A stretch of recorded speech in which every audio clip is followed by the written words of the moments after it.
नमस्कार दोस्तों, भगवान की याद। दोस्तों, इस दुनिया में कुछ लोग ऐसे होते हैं जो आस्तिक होते हैं और कुछ लोग ऐसे भी होते हैं जो नास्तिक होते हैं। भगवान की याद, ये कहानी एक ऐसे व्यक्ति की कहानी है जो भगवान को नहीं मानता था, जो भगवान के वजूद को नहीं पहचानता था, भगवान में यकीन नहीं रखता था, इसलिए वो अपना काम भी नहीं करता था, आलसी हो गया था। उसके घर वाले, उसके मिलने वाले, उसके दोस्त उसकी इस बात से बहुत परेशान थे। हालांकि वो दिल से गंदा व्यक्ति नहीं था। भगवान भी ऐसे लोगों से ये उम्मीद रखते हैं कि इसका जीवन चल निकले, ये अपने आलस को छोड़कर काम में लग जाए और सही रास्ते पर आ जाए।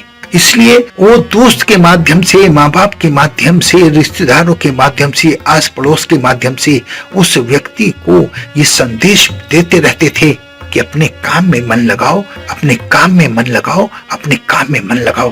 लेकिन व्यक्ति था कि किसी की सुनता ही नहीं था।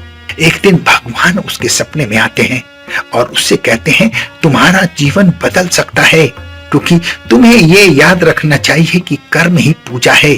तुम्हारे हाथ में सिर्फ कर्म करना है और अगर तुम अपना कर्म अच्छे से करोगे तो तुम्हें फल जरूर मिलेगा। उस व्यक्ति की समझ में ये बात नहीं आई कि भगवान मेरे सपने में क्यों आए थे, सिर्फ कर्म करने की बात कह रहे थे। खैर, उस व्यक्ति ने सुबह उठकर ये सारी बातें एक साधु को बताई। साधु ने कहा कि ईश्वर चाहते हैं कि आप कर्म में लग जाओ, आपका जीवन बदलने वाला है, आप भगवान के बहुत प्यारे बच्चे हो, तभी भगवान ने आपको संदेश भिजवाया है।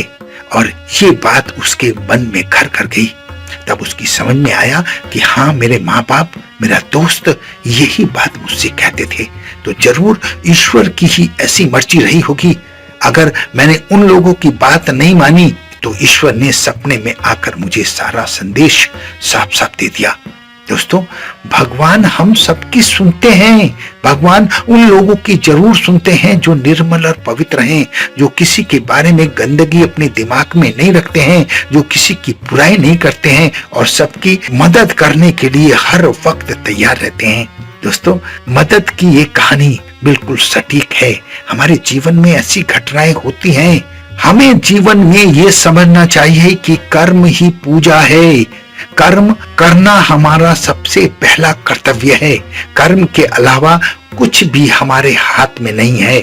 उसका फल भी ईश्वर देता है, लेकिन ईश्वर कर्म का फल सुखद देते हैं जब हम पवित्र मन से और अपनी लगन मेहनत से, ईमानदारी से किसी काम को करते हैं।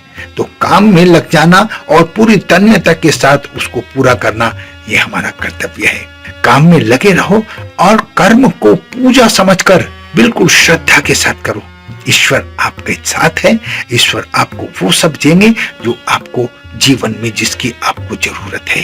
आशा है जो बात मैं आपको समझाना चाहता हूँ वो आपकी समझ में आ गई होगी। अगर समझ में आ जाए तो ईश्वर में आस्था जरूर रखें, ईश्वर में विश्वास जरूर रखें और अपने कर्म को पूरी तन्मयता के साथ, पूरी मेहनत के साथ, पूरी ईमानदारी के साथ जीवन भर करते रहें। यही हमारी ड्यूटी है, यही हमारी पूजा है। अपना बहुत ध्यान रखें, हंसते रहें, मुस्कुराते रहें, खुश रहें।